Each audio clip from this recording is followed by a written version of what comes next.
لوگوں سے عزتیں تلاش کرتے ہو تو وہ کیا تمہیں عزت دیں گے؟ وہ تو کل اچھا کہتے ہیں پرسوں برا کہنے لگ جاتے ہیں۔ لوگوں کے سامنے گڈ بک میں آنا چاہو گے تو وہ تو سویرے تمہارے بارے میں کچھ کہیں گے، شام کچھ اور کہیں گے۔ اپنی روحانی زندگی آباد کریں، اپنے مسلح کو وقت دیں، اور دنیا سے چھپ کر اس موبائل کو بند کر کے اور اپنے آپ سے بھی چھپ کے اور تنہا ہو کے چھپا کے سارا کچھ اپنے آنسو اپنے رب کی بارگاہ میں پیش کریں، اس کے حضور حاضری دیں۔ سنو نا ترمذی کی حدیث، اور اسے یاد رکھنا، نبی پاک علیہ السلام نے فرمایا اپنے دکھ لوگوں کے سامنے نہ بیان کرنا، سیٹھوں نوابوں کو نہ بتاتے پھرنا، دنیا داروں کے سامنے جا کے نہ رونا کہ میں تکلیف میں ہوں۔ فرمایا اگر دنیا داروں کو دکھ بتاؤ گے رب تمہیں کبھی غنی نہیں کرے گا۔ اور لوگ ہیں کہ الٹا مذاق اڑائیں گے آپ کی، جس سے بڑی پکی یاری ہے نا، پکی، وہ تب تک پکی ہے جب تک آپ نے 50,000 مانگا نہیں، اور جس وقت آپ نے کہہ دیا کہ میں مجبور ہوں میری مدد کر، تو پھر ختم ہو گئی دوستی۔ لوگوں کی تعلقات آپ کے ساتھ تب تک ہیں جب تک آپ ان سے کوئی ضرورت وابستہ نہیں کرتے۔ کریم محبوب فرمانے لگے بندوں کے سامنے دکھ نہ بیان کرنا، اللہ تجھے کبھی غنی نہیں کرے گا۔ تو اپنے دکھ اپنے رب کو بتا، تو دعائیں مانگ، تو اس کی بارگاہ میں حاضر ہو، تو اس کے حضور عرض کر۔ فرمایا اپنے دکھ اپنے رب کو بتا، وہ جلدی کرے یا دیر سے کرے تجھے ساری دنیا سے بے نیاز کر دے گا، تجھے کسی کا محتاج نہیں رہنے دے گا۔ اپنے مسلح کو، اپنی دعاؤں، ایک بزرگ فرماتے ہیں میں نے دعا مانگنے کا طریقہ اپنی بیوی سے سیکھا، دعا مانگنے کا طریقہ اپنی، سیکھنے والے تو اپنے بچوں سے بھی سیکھ لیتے ہیں، سیکھنے والے تو ہر ایک سے سیکھتے ہیں۔ وہ کہتے ہیں میں نے دعا مانگنے کا سلیقہ اپنی بیوی سے سیکھا ہے۔ حضرت وہ کس طرح؟ فرمانے لگے میری بیوی نے نا مجھے کوئی کام بتایا، کچھ پیسوں کی ضرورت کے لیے کہا، تو میں نے اسے کہا کہ بھئی ابھی میرے پاس نہیں ہے، کچھ دنوں میں آتے ہیں تو میں دے دوں گا۔ عورتوں کی عادت ہوتی ہے وہ بار بار یاد کراتی ہیں، 2-4 دنوں کے بعد پھر اس نے کہا حضرت وہ میں نے کہا تھا کچھ پیسے، میں نے اسے کہا کہ ابھی میرے پاس نہیں ہے، کچھ دنوں میں ملتے ہیں تو میں تمہیں دے دوں گا۔ اس نے کچھ دنوں کے بعد پھر کہا حضور وہ میں نے کچھ پیسے کہے تھے۔ فرماتے میں نے ڈانٹ دیا، میں نے کہا کہ کیا تو روز مجھے شرمندہ کرتی ہے، کہا نا میرے پاس نہیں ہے، ہوں گے تو دے دوں گا، تو روز یاد کراتی ہے۔ فرماتے ہیں اس نے پہلے تو میری ڈانٹ کو سہا، پھر میرے سخت جملوں نے اس کی آنکھوں میں آنسو پیدا کر دیے، پھر اس نے اپنے آنچل میں اپنے اس دکھ کو سمیٹا، اور پھر اس نے ایک جملہ کہا تو میں رو پڑا، اور مجھے اپنے رب سے مانگنے کا طریقہ آ گیا۔ مجھے کہنے لگی حضرت جی آپ نے ڈانٹ دیا میں نے سہ لیا، پر آپ ہی میرے شوہر ہیں، بتائیں نا آپ سے نہ کہوں تو میں کس سے جا کے کہوں۔ فرماتے ہیں میں رو پڑا، اور میں کھل کے رویا، اور میں تڑپ کے رویا، اور پھر میری سسکیاں بند گئیں۔ تو مجھے کہنے لگی آپ کو کیا ہوا؟ میں نے کہا مجھے بھی دعا مانگنی آ گئی ہے، جب میں اسے کہوں گا نا اللہ تو ہی میرا رب ہے، میں تجھ سے نہ کہوں تو میں کس سے جا کے کہوں؟ میں کیوں کسی بندے سے سوال کروں؟ میں کیوں کسی دنیا دار سے کہوں؟ میں تیرے بندوں کا، نیک بندوں کا وسیلہ لے کے، تیرے محبوب کی غلامی لے کے تیری بارگاہ میں آئیں، تجھ سے نہ مانگوں تو کس سے مانگوں؟ سمجھ آ گئی ہے؟ جب میں اس رنگ میں مانگوں گا تو پھر رب میرے اوپر بڑا ہی فضل فرمائے گا، وہ میرے اوپر بڑی رحمت کرے گا، وہ میرے لیے آسانیاں کرے گا۔ عزیز دوستو، ہم اس طرح کرنے لگ گئے ہیں کہ ہم نے نا اپنے تعلقات پر اعتماد کرنا شروع کر دیا ہے۔ میرے تعلقات بہت ہیں، ہم نے اپنی دولت پر اعتماد کرنا شروع کر دیا ہے، میرے پاس دولت بہت ہے۔ ہم نے اپنے علم پر، اپنی شہرت پر اعتماد کرنا شروع کر دیا ہے کہ میرے پاس فلاں چیز بہت ہے۔ یاد رکھنا جب بے نیاز اپنی صفت بے نیازی دکھاتا ہے تو بڑی بڑی دولتوں والے مجبور نظر آتے ہیں۔ بھائیو جب انسان کا رشتہ اپنے مالک کے ساتھ ہوتا ہے پھر تو غم بھی کچھ نہیں کہتے، پریشانیاں بھی کچھ نہیں کہتی، پھر تو زندگی صبر والی، پھر تو زندگی توکل والی، پھر تو زندگی بھروسے والی، پھر انسان اپنے آپ کو رسوا نہیں کرتا۔ دنیا داروں سے امیدیں اس کی ختم ہو جاتی، امیدیں اللہ رسول سے لگا لیتا ہے، مضبوط ہو جاتا ہے، مضبوط، طاقتور ہو جاتا ہے، خوددار ہو جاتا ہے، باوقار باعزت ہو جاتا ہے۔ حضرت بہلول دانا رحمت اللہ علیہ بیٹھے تھے تو ہارون رشید حج کر کے آ رہا تھا، تو رستے میں حضرت شیخ سے ملاقات ہو گئی تو السلام علیکم کے بعد کہنے لگا حضور کوئی حکم ہو تو بتائیے گا.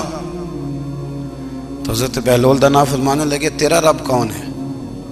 اس نے کہا اللہ. تو فرمایا میرا کون ہے؟ کہا اللہ. فرمانے لگے تو بڑا ہی بیوقوف ہے، کیا تو یہ سمجھتا ہے کہ رب ہارون رشید کو تو دے گا اور بہلول دانا کو بھول جائے گا؟ تیرا بھی وہی رب ہے، میرا بھی وہی رب ہے. اس نے اگر تجھے دے کے آزمایا ہے تو ہو سکتا ہے مجھے نہ دے کے آزما رہا ہو. جب اس کی حکمت کے تقاضے ہوں گے تو عطا کرے گا اور دے گا. تو جا اپنا کام کر. بھائی اپنی روحانی زندگی، اپنی عبادات، اپنے وظائف، اپنے روزمرہ کے معاملات، اپنی دعائیں، اپنا استغفار. دیکھو کوئی مشکل کام تو نہیں 2 رکوع ہیں سورہ واقعہ کہ اگر رات کو پڑھ لی جائے تو. میں کس طرح یہ بات بیان کروں کہ تعویذ بانٹنا آسان ہے اور وظیفہ بتانا مشکل ہے. سارا دن تعویذ بانٹیں تو لوگ لینے کو تیار ہیں، اور اگر آپ وظیفہ بتائیں تو کہتے ہیں تو مشکل کام ہے. او خدا کے بندے، اگر آپ کا تعلق قرآن پاک کے ساتھ مضبوط ہو، قرآن پاک کے ساتھ اگر آپ کا رشتہ ہو، لوگ سفارشیں ڈھونڈتے ہیں نا دنیا میں، کوئی تعلق مل جائے تو میرا کام ہو جائے. دنیا میں اتنا مشکل معاملہ ہے، آخرت میں مجھے بتائیے گا کتنا مشکل معاملہ ہوگا. میرے نبی پاک صلی اللہ تعالی علیہ وسلم نے فرمایا جو لوگ سورہ ملک پڑھا کرتے تھے نا، سورہ ملک، یہ سورت ملک قیامت میں ان کی سفارش کرے گی، اور اس طرح کرے گی کہ کہے گی اے اللہ یہاں اس بندے کو جنت میں داخل کر دے یا مجھے قرآن پاک سے علیحدہ کر دے. تو رب فرمائے گا جا اس کا دامن تھام کے اسے جنت تک پہنچایا. آپ بات کو سمجھیں، جب آپ کے تعلقات اپنے معاملات کے ساتھ مضبوط ہوں گے، یہ نبی کریم نے وعدہ کیا ہے کہ تو سورت واقعہ پڑھ تیرے گھر میں فاقہ نہیں آئے گا. حضرت عبداللہ ابن مسعود رضی اللہ تعالیٰ عنہ بیمار تھے تو حضرت عثمان غنی رضی اللہ تعالیٰ عنہ تیمارداری کے لیے تشریف لے گئے اور جا کر کے کہا کہ آپ بڑے بیمار ہیں، آپ کی بیٹیاں زیادہ ہیں، میں چاہتا ہوں کہ خزانے میں سے کچھ مدد کروں. تو سیدنا عبداللہ ابن مسعود رضی اللہ تعالیٰ عنہ اٹھ کے بیٹھ گئے اور کہنے لگے امیر المومنین، اللہ آپ کو میری طرف سے، میری بیٹیوں کی طرف سے بہتر صلہ دے. میری بیٹیوں کو کسی خزانے کی ضرورت نہیں، میں نے انہیں خزانہ دے دیا ہے. کہا جناب آپ نے کون سا خزانہ دیا ہے، میں آپ کے مالی معاملات کو جانتا ہوں. تو فرمانے لگے امیر المومنین، میرے نبی کریم نے فرمایا ہے جو سورت واقعہ پڑھے اسے کبھی فاقہ نہیں آتا. میں نے بیٹیوں کو یاد کرا دی ہے، یہ خزانہ میں نے انہیں دے دیا ہے. وہ سارے والدین سنیں جو بیٹیوں کے لیے پریشان رہتے. حضرت عبداللہ ابن مسعود نصیحت کر رہے ہیں، فرمانے لگے میں نے سورت واقعہ یاد بھی کرا دی ہے، پڑھنے کی عادت بھی ڈال دی ہے. حضور نے فرمایا ہے جو سورت واقعہ پڑھے اسے فاقہ نہیں آتا. کہنے لگے چاند تو اپنی جگہ چھوڑ سکتا ہے، سورج گر سکتا ہے، تارے ٹوٹ سکتے ہیں، پر مدینے والے رسول کی بات غلط نہیں ہو سکتی. حضور نے فرمایا فاقہ نہیں آئے گا تو انشاءاللہ کبھی بھی نہیں آئے گا. کرنے کا کام یہ ہے کہ ہم اپنے معاملات، اپنی عبادات، اپنی دعائیں، کبھی 10 منٹ عادت ہو جائے نا دعا مانگنے کی علیحدہ سے رات کو. حضور نے فرمایا جو فرض نماز کے بعد دعا مانگے اللہ اس کی قبول کر لیتا ہے. نبی پاک صلی اللہ تعالی علیہ وسلم نے فرمایا اللہ مسافر کی دعا قبول فرماتا ہے. حضور نے فرمایا اللہ مظلوم کی دعا قبول فرماتا ہے. حضور نے فرمایا بیمار سے دعا کراؤ اللہ اس کی دعا قبول فرماتا ہے. میرے نبی پاک نے فرمایا ماں باپ جب بھی اولاد کے لیے ہاتھ اٹھائیں، ویسے تے بلے شاہ تو آسمانی اڈ دیا ہی پھڑ دیں، جڑا گھر بیٹھا انہوں بڑھیا ہی نہیں. حضور فرمانے لگے ماں باپ جب بھی اولاد کے لیے دعا فرمائیں اللہ ان کی دعا کو قبول کرتا ہے. آپ اپنا تعلق بنائیں دعا کے ساتھ، عبادت کے ساتھ، مصلی کے ساتھ رشتہ بنائیں، استغفار پڑھیں. صلاح الدین ایوبی صلیبی جنگوں میں تھے، رات کو مسجد اقصیٰ میں نماز پڑھی تو پریشان تھے. ایک بزرگ سے ملاقات ہوئی تو وہ کہنے لگے کہ آپ بڑے پریشان ہیں. کہنے لگے حضور پریشان اس لیے ہوں کہ پہلے ہی مسلمان کمزور ہے، اب میں نے سنا ہے دشمن کا ایک بحری بیڑا وہ جنگی سامان سے بھرا ہوا آ رہا ہے، تو اب ان کے پاس اور تلواریں اور نیزے آ جائیں گے، مسلمانوں کے پاس پہلے ہی وسائل کی کمی ہے، پریشان ہو کس طرح کر کے مقابلہ کریں گے. یہ بات کہتے ہی صلاح الدین ایوبی نے بزرگوں سے کہا حضور آپ بھی دعا کرنا، دعا کی بڑی طاقت ہے. میرے نبی پاک نے فرمایا دعا مومن کا ہتھیار ہے، دعا مومن کا، دعا مومن کا۔ حضور نے فرمایا تقدیر کو سوائے دعا کے کوئی چیز نہیں بدل سکتی، دعا مومن کا ہتھیار ہے، یہ کافر کے پاس کوئی نہیں، یہ ہتھیار ہے مومن کا۔ اللہ کرے آپ کو سمجھ آئے، پھر سنیں، کئی بار کہہ چکا ہوں یہ ہتھیار ہے۔ کافر کے مقابلے میں جو تیرے پاس سب سے بڑا ہتھیار ہے وہ دعا ہے۔ دعائیں کرانی چھوڑ دی، کرنی چھوڑ دی، لینی چھوڑ دی۔ حضرت سیدنا انس بن مالک رضی اللہ تعالیٰ عنہ فرمایا کرتے تھے، میں نے وہ رنگ دیکھا ہے جب حضور دعا مانگتے تھے اور حضور کی مقدس آنکھوں میں آنسو بھی ساتھ ہی بہا کرتے تھے، میں نے وہ انداز دیکھا ہے۔ تو صلاح الدین ایوبی بزرگ سے کہنے لگے آپ بھی دعا کیجیے، اور خود رونے لگے اور سر سجدے میں رکھ کے رونے لگے، اور عشاء سے لے کر فجر تک روئے، خوب روئے۔ صبح وہ بزرگ آئے تو صلاح الدین ایوبی کا خوبصورت اور ہنستا ہوا چہرہ دیکھا، کہنے لگے آپ بڑے خوش ہیں، رات تو میں نے بڑے روتے ہوئے دیکھا تھا۔ تو کہنے لگے حضور وہ جو بحری بیڑا آ رہا تھا نا وہ پانی میں ڈوب گیا ہے، اب وہ نہیں آ رہا، ابھی خبر آئی ہے تو میں بڑا خوش ہوں۔ بزرگ کہنے لگے اٹھ سینے سے لگ اور سن ایک بات، وہ بحری بیڑا پانی میں نہیں ڈوبا، وہ تیرے آنسوؤں میں ڈوب گیا ہے۔ وہ جو تو رات رویا ہے نا رب کریم کی بارگاہ میں تو وہ ڈوب گیا ہے۔ حضرت عائشہ صدیقہ رضی اللہ تعالیٰ عنہ فرماتی ہیں ایک عورت تھی اور اسے نبی پاک صلی اللہ تعالیٰ علیہ وسلم نے نا وہ کلمہ پڑھ کے مسلمان ہوئی، مدینہ طیبہ آ گئی تو حضور نے مسجد نبوی شریف میں اس کے لیے مکان، ایک سادہ سا کمرہ ساتھ مسجد کے بنوا دیا، وہیں رہنے لگی۔ اکثر وہ سیدہ طیبہ کے پاس آتی تو حضرت عائشہ صدیقہ رضی اللہ تعالیٰ عنہ فرماتی ہیں وہ بڑی باتیں سناتی اور آخر میں کہتی وہ ہار والا دن بھی بڑا عجیب دن تھا اور میرے رب کی قدرتوں کا دن تھا، وہ بھی بڑا عجیب دن تھا۔ سیدہ عائشہ صدیقہ رضی اللہ تعالیٰ عنہ ایک دن فرمانے لگی کہ تو ہار والے دن کا بڑا ذکر کرتی ہے، وہ کیا دن تھا؟ تو خاتون کہنے لگی اماں جی وہ دن تھا جب میرے رب پر بھروسہ اور مضبوط ہو گیا، جس دن میرا اپنے رب پر توکل اور بڑھا، میرے ایمان میں یقین میں اور پختگی آئی۔ کہنے لگی میں ایک گھر کی کنیز تھی، نوکرانی تھی، اس گھر میں ایک بچی تھی جس کے پاس سونے چاندی ہیرے جواہرات کا ہار تھا۔ اس زمانے میں نا چمڑے کے اوپر لوگ ہیرے جواہرات لگاتے تھے، کئی دفعہ سرخ رنگ کے چمڑے پہ لگائے جاتے تھے، وہ بچی پہنتی تھی۔ تو کہتی ہیں وہ بچی کے اس نے اتار کے رکھا یا اس سے گرا وہ ہار تو چیل اسے اٹھا کے لے گئی گوشت سمجھ کے اور میرے سامنے اٹھا کے لے گئی۔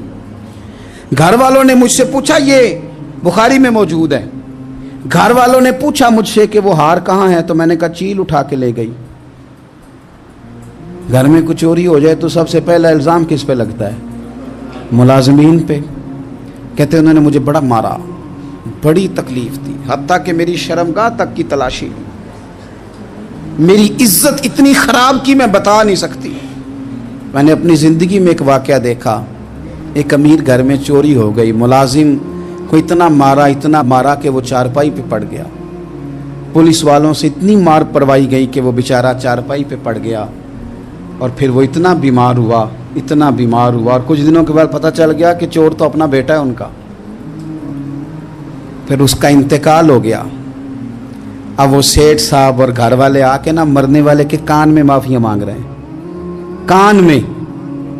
تو میں نے ان سے پھر کہا تھا کہ یہ تو اب چلا گیا ہے، تمہارا زور چلتا تھا نا تو تم نے قانون خریدا اور تم نے اسے جتنا ہو سکا تم نے اسے مار پڑوائی، تمہارے پاس جو عدالتیں تھیں تم نے وہاں کارروائی کی، اب ایک عدالت قیامت کے دن لگے گی۔ یہ کمزور تھا نا، کچھ کر نہیں سکا۔ میرے نبی پاک صلی اللہ علیہ وسلم نے فرمایا سن لو، اگر سینگ والی بکری نے بغیر سینگ والی بکری کو تکلیف دی ہوگی نا تو قیامت کے دن اسے بھی بدلہ دینا پڑے گا کہ تیرے پاس سینگ تھے اور تو نے اسے مارا تھا۔ وہ خاتون عرض کرتی ہے سیدہ عائشہ کی خدمت میں کہ مجھے بڑا مارا، مجھے تکلیف دی، میں کہہ رہی تھی کہ میرے سامنے چیل لے گئی ہے پر وہ نہیں مان رہے تھے، اماں جی انہوں نے مجھے بڑا مارا۔ حضرت عائشہ صدیقہ کہتی ہیں پھر کیا ہوا؟ کہنے لگی اماں جی جب کوئی میرا مددگار نہ رہا، مجھے تکلیف دے رہے تھے، رسوا کر رہے تھے، تو میں نے اپنے رب سے مدد چاہی، میرے رب کی طرف میں نے توجہ کی، میں نے کہا مالک اب تو ہی میرا مددگار ہے،